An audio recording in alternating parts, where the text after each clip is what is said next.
So, why is Christian rap so hard to accept? That's what we're going to talk about today. So, a couple points we hit on is why is mainstream rap easily accepted among listeners? Is this a relatability issue? What is creating division among these genres? And can Christian rappers cross over to mainstream platforms without losing their message? But we also want in consideration the how this relate to humanities.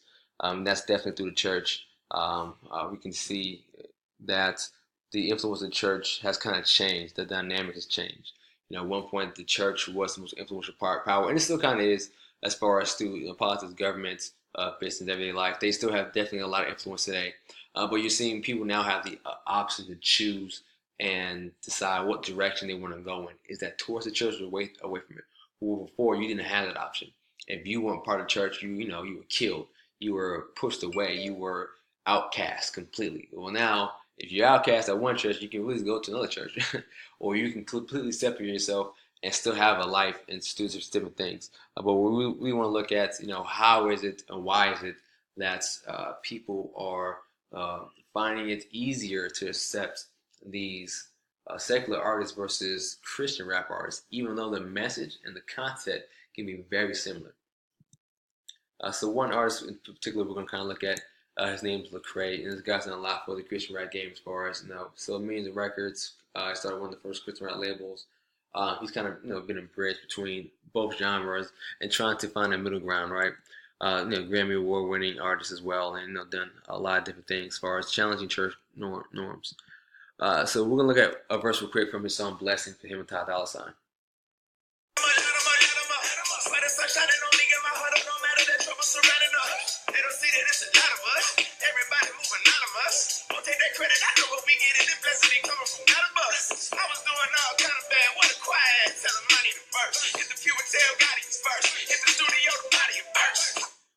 So right there, I mean, what he's saying is pretty clear. We see the lyrics and see what he's talking about. But that's what we're going to kind of compare him to other secular artists. But definitely, we want to look at is how the image has changed as far as church. Up top you have more the Dark Ages, kind of a viewpoint of church, and this how things are, how things were done, how things were talked about, and on the bottom, New Age image, so to speak. So people like Lecrae are definitely reaching out to secular artists. I mean, they're trying to bridge the gap. They're trying to be a part of their movement as well. But definitely keep in mind, mainstream artists have always have some kind of content with religious content, right? They've always kind of talked about their viewpoint because religion has never gone away. It's been a part of it, every life for everybody almost. But they just talk about, I guess, in different ways. They add different things to it, and maybe that's what makes it more relatable to some people. So right here we have Kendrick Lamar. I mean, this guy is a huge pivotal person within the rap game itself. But man, he's also talks about a lot of religious things. The content within his lyrics and his songs and his albums are strongly religious based. I mean, I think he's put about 3 studio albums, and they've each have had some kind of religious aspect to them. So right now, we'll look at a song by him and compare what he's talking about to Lecrae. To focus at a Sunday service. Embarrassed, so I start questioning God, what is my purpose? He said to live the way he did, that's all he want from me. Spread the word and witness, he rose on the first Sunday. I said, alright, enthused that my Lord gave a listen. I opened my Bible and searched to be a better Christian. And this from a person that never believed in religion. But shit, my life. So you see right there, man, this guy is looking to God for help, clearly, right? And again, this is a mainstream artist that a lot of people love and regard as one of the best rappers around. Yet people like Lecrae, who have a similar message we told before, don't really get the same, I don't say praise, but same respect as far as the lyrical skills and admiration compared to these guys who are talking about very similar things. So again, we have right here the DMX. I mean, this guy's been in the rap game since the mid to late '90s, and he really has a huge religious base within his music. The struggles are real with him. That's what we talked about, but he always comes back to his faith, and we see in the song called "Lord, Give Me a Sign."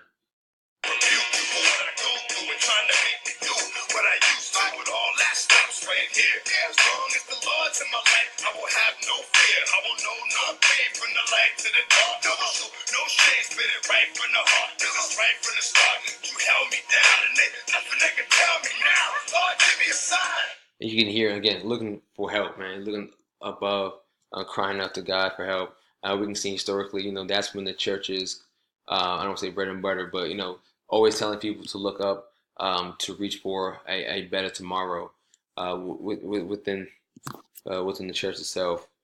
So again, the concept or the views or the means churches have taken to gather people has changed. It just looks different. It's taking more of a millennial approach, you can say, where church was very quiet. Now it's getting very loud. Praise and worship has changed, and it's a good thing. It's not a bad thing. But maybe this has something to do with um, the reason why some people have a problem with it. Um, one article read by a Mr. Jackson. He spoke of it as a lot of Christian rappers have seemed to come off kind of preachy, kind of pushing the message. But again, when we look back at DMX and Kendrick, those guys are pushing the same thing. The storytelling is slightly different, but they're still saying, hey man, I'm looking up to Christ, and I'm saying, hey, I need help. So what is the issue? So right here we have individuals going to talk about his viewpoints on it real quick. I definitely identify with the what they call CHH or Christian hip hop over the secular rap, and the reason I think there's a huge divide or distance in between the two is based off of the message. A lot of times, the message that you hear in secular music has to do with degrading women, has to do with either violence in the pursuit of maybe illegal ways of getting money as well. Versus on the Christian hip hop side, a lot of times it has to do with positive thoughts, it has to do with uplifting, coming to Christ, how your life can change from those moments. And I think that the reason being that it's so often, So Christian rap versus secular rap, I find more relatable myself to Christian rap because it's not just an artist putting together certain kind of lyrics or saying certain kind of words. It's just the Christian rap actually has a message, and I'm sure you can say the same about secular rap. But to me, I don't really relate to secular rap because of the kind of So both the Christian and secular rap kind of describe struggles and strife that one goes through, but it's a different kind of struggle as far as looking at the world from, or just any kind of trials through a Christian lens. So right there we're seeing that it's definitely a relatability issue. It is, hey, I can relate to this person more than I can relate to next. But even deeper than that, it's the way the message is being portrayed. Where Kendrick Lamar and DMX are saying, talking about the struggles, and how they try to become better and ask for help. You have your people like Lecrae who are telling them their audience, hey, this is what you should do. You should look up this way, right? It's more of giving them instructions. And you can say, let's say historically, people have a problem with being told what to do. And everyone wants to be free. Everyone wants to make their own ideas and come up with their own viewpoints and move the way they would like to. So maybe that is what pushes so many people away from Christian rap. They feel like they're being told what they have to do, right? Versus secular music, where they're being told about, hey, I went through this, But again, each message is about slightly different for different artists. So it's about who you want to give a chance to, who you want to listen to, right? So we can see that just the viewpoints and everything has changed over time. The churches have gained influence, but the influence has changed. The influence has taken a different dynamic. Along also at the gospel, has changed as well as far as how it approaches individuals. So that's my report here on Christian rap versus secular music. Thank you.